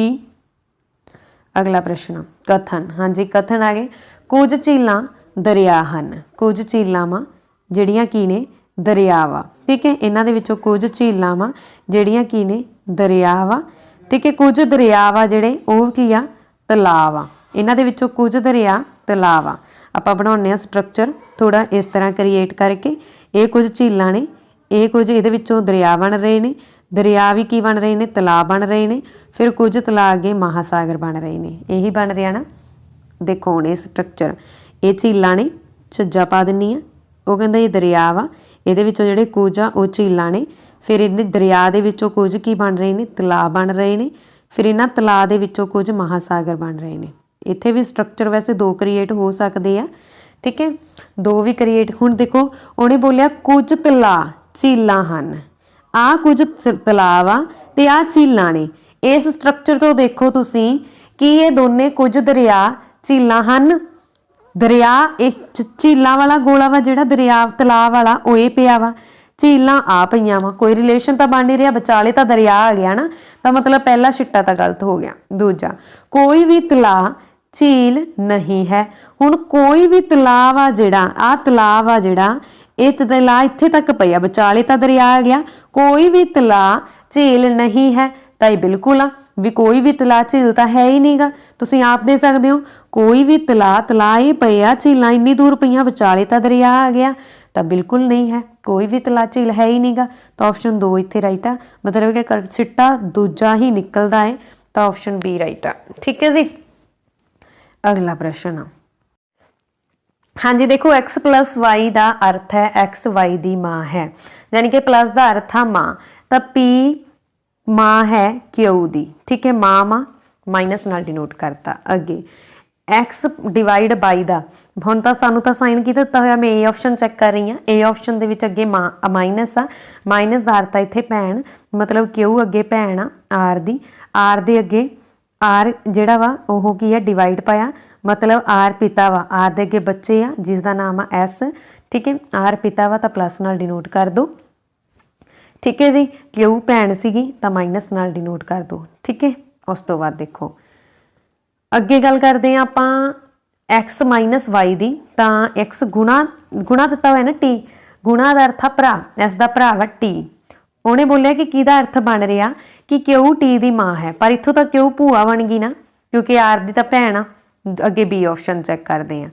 बी ऑप्शन दे विच पी की बन रहा, पी प्लस यानी कि पी मां है एस दी, एस बन गया, ठीक है। उस तो बाद फिर अगे जिहड़ा क्यू एस आ वो किहदी मां वा, क्यू दी मां वा, ठीक है, बना लिया, ठीक है, क्यू दी मां वा, ठीक है। पी मां है एस दी, तो एस अगे क्यू दी मां वा, तो उस तो बाद देखो क्यू अगे आर दी मां वा, क्यू किहदी मां वा, आर दी मां वा, आर दी मां वा, ते आर दी मां वा क्यू, तो क्यू आर दी मां वा, तो आर अगे की आ, आर भैन आ टी दी, आर की आ भैन आ टी दी, तो ये तो की बन गया एस क्यू की बन गई क्यू, जे आर देखो क्यू आर दी मां है, आर भैन है टी दी, आप दोबारा बना लें आ, पी धी आ, पी आ जिहड़ी इहदी बेटी आ अगे एस, ठीक है, एस दी अगे बेटी आ क्यू, क्यू दी अगे बेटी आ आर, ते आर अगे भैन आ टी दी, ठीक है। तो इन्हां विचों किहदा रिश्ता बनता कि क्यू टी दी मां है, तो ऑप्शन बी दा बनता, बी दा बन रहा ना क्यू टी दी मां है। अगला प्रश्न, जेकर संख्या 64 95 73 281 के अंकों को वधदे क्रम में लिखा जाए, पहला वधदे क्रम च लिख लें, पहला असीं लिखते हैं 64 95 73 281 वधदे क्रम च लिखना। हुण इन्हां नूं जे वो कहता वधदे क्रम च लिखा जाए, पहला 1 फिर 2 फिर 3 फिर 4 तो फिर 5 फिर 6, ठीक है, वाधा क्रम ही है ना ये, फिर 7 तो फिर 8 तो फिर 9 वाधे क्रम च लिखता। तो किन्ने अंक अपने उस स्थान पर रहिंदे आ, तुसीं देख लो किन्ने अंक अपने स्थान पर हैगा, नहीं ये हैगा, नहीं नहीं अगे भी नीगा, ये भी नीगा, 8 आ कल्ला, 8 अपने स्थान पर रहा, तो 1 अंक रह गया, ऑप्शन ए इत्थे राइट आंसर है 1। अगला प्रश्न 13 18 25 30 37 42, हाँ जी लड़ी पूरी करनी है। सब तो पहला तो डिफरेंस वाला मैथड ला लो जो लगता है, तो जे नहीं लग रहा तो फिर देखो तुसी किमें पूरी होगी। 13 ते 18 दे विच कितना डिफरेंस आ, 5 का, 13 ते 18 दे विच 5 का ही है ना। उस तो बाद 18 ते 25 दे विच देखिए तो 7 का बन रहा, ठीक है। 18 ते 25 च देखिए तो 7 का बन रहा, 25 ते 30 दे विच फिर 5 का, 30 ते 37 दे विच फिर 7 का, ठीक है। फिर 37 तो 42 फिर 5 का, फिर 7 का बनूगा, 5 7 5 7 5 7 इदा बन रहा। तो देखो हुण 13 + 5 18, 18 + 7 25, 25 + 5 30, 30 + 7 35, 35 + 5 42, 42 + 7 49, तो ऑप्शन बी इत्थे राइट आंसर है। अगला प्रश्न है जी, हाँ जी इत्थे फिर पहला डिफरेंस चेक कर लेने आ, अगला लड़ी पूरी करनी आ, तो डिफरेंस मैथड ही ज़्यादातर फॉलो हो जाते हैं। 16 19 चों 16 कड्डे 3, ठीक है। फिर 25 ते 19 का डिफरेंस आ जिहड़ा वो 6 का वा, फिर 25 ते 34 का देखिए तो ये 9 का बन रहा, फिर 34 तो 34 ते 46 का देखिए तो 12 का बन रहा, मतलब 3 का पहाड़ा ही नहीं, 1 3 3 2 3 6 3 3 9 4 3 12, मतलब अगला नंबर 15 आऊगा, 5 3 15। हुण देखो 16 ते 3 19, 19 ते 6 25, 25 ते 9 34, 34 ते 9 46, 46 ते 15 किन्ने होणगे, 46 ते 15 किन्ने होणगे, 6 5 11, ठीक है। 4 ते 1 5 ते 1 6 61, 61 ऑप्शन बी। हाँ जी अगला प्रश्न असीं करते हैं, कथन दिते हुए आ, उन्हें बोलिया कोई, हाँ जी अगे देखो पहला असीं जो कथन देखते हैं तो कोई भी मेज़ कुर्सी नहीं है, तो आप बना लें आ मेज़ पई आ, ਇਹਦੇ ਵਿੱਚੋਂ कोई भी मेज़ आ ਜਿਹੜਾ कुर्सी नहीं गी। कुछ सोफे कुर्सी, हुण कुछ कुर्सियां वा ਜਿਹੜੀਆਂ ਉਹ सोफे ਹਨ, हो सकता ਇਹਦਾ इदां ਦਾ स्ट्रक्चर बने कि कुछ, क्योंकि किते भी उन्हें ये नहीं ना लिखिया कि ਜਿਹੜੇ सोफे आ ਉਹ मेज़ नहीं गे, हो सकता वो मेज़ भी होण, ये मेज़ बन गए, ये सोफे बन गए, ये कुर्सी बन गई, ठीक है। फिर अगली लाइन 'ਚ ਉਹਨੇ बोलिया कि ये ਜਿਹੜੀਆਂ सारियां ही कुर्सियां ने, सारे सोफे आ ਉਹ ਕੀ ने, पलंग ने, सारे सोफे की ने, पलंग ने, तो ये सारे सोफे दे लई जिहड़ा स्ट्रक्चर आ वो ये बन सकदा ना आह कि सारे सोफे की आ, पलंग, पलंग, कोई भी मेज़ कुर्सी नहीं है, ਕੁਝ ਕੁਰਸੀਆਂ ਸੋਫੇ ਹਨ ਤੇ ਸਾਰੇ ਸੋਫੇ ਪਲੰਗ ਹਨ। ਦੋ ਸਟਰਕਚਰ ਬਣਨਗੇ ਨਾ, ਇੱਕ ਤਾਂ ਇਹ ਬਣ ਗਿਆ ਕਿ ਕਿਉਂਕਿ ਉਹਨੇ ਕਿਤੇ ਵੀ ਇਹ ਨਹੀਂ ਕਿਹਾ ਸੀਗਾ ਕਿ ਕੋਈ ਵੀ ਮੇਜ਼ ਆ ਜਿਹੜਾ ਉਹ ਸੋਫਾ ਨਹੀਂਗਾ ਜਾਂ ਪਲੰਗ ਨਹੀਂਗਾ, ਤਾਂ ਇਹ ਸਟਰਕਚਰ ਮੈਂ ਬਣਾਤਾ। ਆ ਹੈਗਾ ਪਲੰਗ ਵਾਲਾ, ਠੀਕ ਹੈ ਜੀ, ਪਲੰਗ ਪੱਪਾ। ਤਾਂ ਦੇਖੋ ਅੱਗੇ ਉਹਨੇ ਬੋਲਿਆ ਕਿ ਕੋਈ ਵੀ ਪਲੰਗ ਮੇਜ਼ ਨਹੀਂ ਹੈ। ਇਹਦੇ ਤੋਂ ਦੇਖੋ ਉਹਨੇ ਬੋਲਿਆ ਕੋਈ ਵੀ ਪਲੰਗ ਮੇਜ਼ ਨਹੀਂ ਗੇ। ਮੇਜ਼ ਤਾਂ ਮੈਂ ਤਾਂ ਬੋਲਤਾ ਕਿ ਜਦੋਂ ਸਟਰਕਚਰ ਬਣਿਆ, ਸਟਰਕਚਰ ਦੇ ਅਕੋਰਡਿੰਗ ਤਾਂ ਸਾਰੇ ਮੇਜ਼ ਹੀ ਪਲੰਗ ਬਣ ਰਹੇ ਆ, ਠੀਕ ਹੈ। ਮਤਲਬ ਕੁਝ ਮੇਜ਼ ਆ ਜਿਹੜੇ, ਕੋਈ ਵੀ ਪਲੰਗ ਮੇਜ਼ ਨਹੀਂ ਹੈ, ਮਤਲਬ ਕੁਝ ਕੁ ਪਲੰਗ ਆ ਜਿਹੜੇ ਉਹ ਮੇਜ਼ ਹੈਗੇ ਆ, ਇੰਨੇ ਕੁ ਪਲੰਗ ਜਿਹੜੇ ਪਏ ਆ ਉਹ ਮੇਜ਼ ਹੈਗੇ ਆ। ਤਾਂ ਮਤਲਬ ਇਹ ਗਲਤ ਹੋ ਗਿਆ। ਅੱਗੇ ਉਹਨੇ ਬੋਲਿਆ ਕੁਝ ਕੁਰਸੀਆਂ ਪਲੰਗ ਹਨ। ਕੁਝ ਕੁਰਸੀਆਂ ਪਲੰਗ ਹਨ ਜਦ ਕੁਝ ਸੋਫੇ ਪਲੰਗ ਹੋ, ਜਦ ਕੁਝ ਸੋਫੇ ਕੁਰਸੀਆਂ ਹੋ ਸਕਦੇ ਆ। ਸਾਰੇ ਸੋਫੇ ਪਲੰਗ ਹੀ ਆ ਤਾਂ ਫਿਰ ਕੁਰਸੀਆਂ ਵੀ ਤਾਂ ਪਲੰਗ ਹੋਣਗੀਆਂ। ਮਤਲਬ ਆਪਸ਼ਨ 2 ਇੱਥੇ ਰਾਈਟ ਆਨਸਰ ਹੈ। ਕੀ ਆ? ਕੁਝ ਕੁਰਸੀਆਂ ਪਲੰਗ ਹਨ, ਠੀਕ ਹੈ। ਤਾਂ ਆਪਸ਼ਨ 2 ਇੱਥੇ ਰਾਈਟ ਆਨਸਰ ਹੈ ਕਿ ਇਕੱਲਾ ਛਿੱਟਾ 2 ਹੀ ਫੋਲੋ ਕਰ ਰਿਹਾ। ਅਗਲਾ ਪ੍ਰਸ਼ਨ ਆ ਜੀ, ਏ ਬੀ ਇੱਕੋ, ਹਾਂਜੀ ਅਗਲਾ ਸਵਾਲ ਆ, ਏ ਅਤੇ ਬੀ ਇੱਕੋ ਬਿੰਦੂ ਤੋਂ ਚੱਲਣਾ ਸ਼ੁਰੂ ਕਰਦੇ ਆ। ਇਹ ਦੱਖਣ ਵੱਲ 30 ਮੀਟਰ ਚੱਲਦਾ, ਫਿਰ ਪੱਛਮ ਵੱਲ ਮੁੜ ਕੇ 40 ਮੀਟਰ ਚੱਲਦਾ, ਫਿਰ ਉਹ ਆਪਣੇ ਖੱਬੇ ਮੁੜਦਾ 50 ਮੀਟਰ ਚੱਲਦਾ। ਉਸੇ ਸਮੇਂ ਬੀ ਦੱਖਣ ਵੱਲ 80 ਮੀਟਰ ਚੱਲਦਾ। ਏ ਦੇ ਸੰਦਰਭ ਵਿੱਚ ਬੀ ਆ ਜਿਹੜਾ ਹੁਣ ਕਿਹੜੀ ਦਿਸ਼ਾ ਦੇ ਵਿੱਚ ਆ? ਤਾਂ ਸਭ ਤੋਂ ਪਹਿਲਾਂ ਇਹਨੂੰ ਆਪਾਂ ਬਣਾ ਲੈਂਦੇ ਹਾਂ। ਬਣਾਉਣ ਦੇ ਲਈ ਕੀ ਕਰਾਂਗੇ ਕਿ ਅਸੀਂ ਏ ਤੇ ਬੀ ਆ ਜਿਹੜੇ ਇੱਕੋ ਬਿੰਦੂ ਤੋਂ ਚਲਾਉਣਾ ਸ਼ੁਰੂ ਕਰਦੇ ਹਾਂ। ਏ ਤੇ ਬੀ ਇੱਥੋਂ ਸੈਂਟਰ 'ਚੋਂ ਬਣਾ ਲੈਂਦੇ ਹਾਂ। ਏ ਆ ਜਿਹੜਾ 30 ਮੀਟਰ ਦੱਖਣ ਵੱਲ ਚੱਲਦਾ, 30 ਮੀਟਰ ਚੱਲਦਾ ਵਾ ਦੱਖਣ ਵੱਲ, ਤਾਂ ਇੱਥੇ ਮੈਂ ਲਿਖਤਾ 30 ਮੀਟਰ। ਇਹ 30 ਮੀਟਰ ਦੱਖਣ ਵੱਲ ਚੱਲ ਕੇ ਫਿਰ ਉਹ ਮੁੜਦਾ ਵਾ ਪੱਛਮ ਵੱਲ। ਪੱਛਮ ਇਹ ਡਾਇਰੈਕਸ਼ਨ ਹੁੰਦੀ ਹੈ, ਤਾਂ ਇੱਧਰ ਮੁੜ ਗਿਆ, ਠੀਕ ਹੈ। ਜੇ ਨਹੀਂ ਪਤਾ ਲੱਗਦਾ ਤਾਂ ਪਹਿਲਾਂ ਡਾਇਰੈਕਸ਼ਨਸ ਬਣਾ ਲਓ। ਆਹ ਡਾਇਰੈਕਸ਼ਨ ਬਣਾਤੀਆਂ ਮੈਂ, ਠੀਕ ਹੈ। ਇਹ ਹੁੰਦਾ ਪੂਰਬ, ਇਹ ਹੁੰਦਾ ਪੱਛਮ, ਇਹ ਹੁੰਦਾ ਉੱਤਰ ਤੇ ਇਹ ਹੁੰਦਾ ਦੱਖਣ, ਠੀਕ ਹੈ। ਨਾਲ ਦੀ ਨਾਲ ਕਾਪੀ 'ਤੇ ਲਿਖੀ ਚੱਲੋ ਕਿਉਂਕਿ ਅੱਗੇ ਦੇਖੋ। ਫਿਰ ਇਹ ਆ ਜਿਹੜਾ ਉਹ ਪੱਛਮ ਵੱਲ, ਆਹ ਬਿੰਦੂ 'ਤੇ ਖੜੇ ਆ, ਮੰਨ ਲਓ ਏ ਤੇ ਬੀ। ਇਹ ਪੱਛਮ ਵੱਲ ਚੱਲਦਾ, ਦੱਖਣ ਵੱਲ ਚੱਲਦਾ 30 ਮੀਟਰ, ਦੇਖ ਸਕਦੇ ਹੋ ਤੁਸੀਂ 30 ਮੀਟਰ ਹੀ ਲਿਖਿਆ ਹੈ ਦੱਖਣ ਵੱਲ। ਉਸ ਤੋਂ ਬਾਅਦ ਉਹ ਪੱਛਮ ਵੱਲ ਮੁੜ ਜਾਂਦਾ ਤੇ ਪੱਛਮ ਵੱਲ ਆ ਗਿਆ, ਕਿੰਨਾ ਚੱਲਿਆ? 40 ਮੀਟਰ ਚੱਲਿਆ, ਠੀਕ ਹੈ। ਤੇ ਫਿਰ ਉਹ ਕਿੱਧਰ ਚੱਲਦਾ? ਖੱਬੇ। ਖੱਬੇ ਦੀ ਜਦੋਂ ਗੱਲ ਹੁੰਦੀ ਹੈ ਨਾ, ਖੱਬੇ ਮਤਲਬ ਕੀ ਆ? ਘੜੀ ਦੀ ਉਲਟ ਸੂਈ ਆ ਜਾਂਦੀ ਹੈ। ਘੜੀ ਦੀ ਉਲਟ ਸੂਈ ਹੋ ਗਈ ਇੱਧਰ ਨੂੰ, ਠੀਕ ਹੈ। ਇੱਧਰ ਉਹ ਚੱਲ ਪਿਆ 50 ਮੀਟਰ। ਕਿੰਨਾ ਚੱਲ ਗਿਆ? 50 ਮੀਟਰ।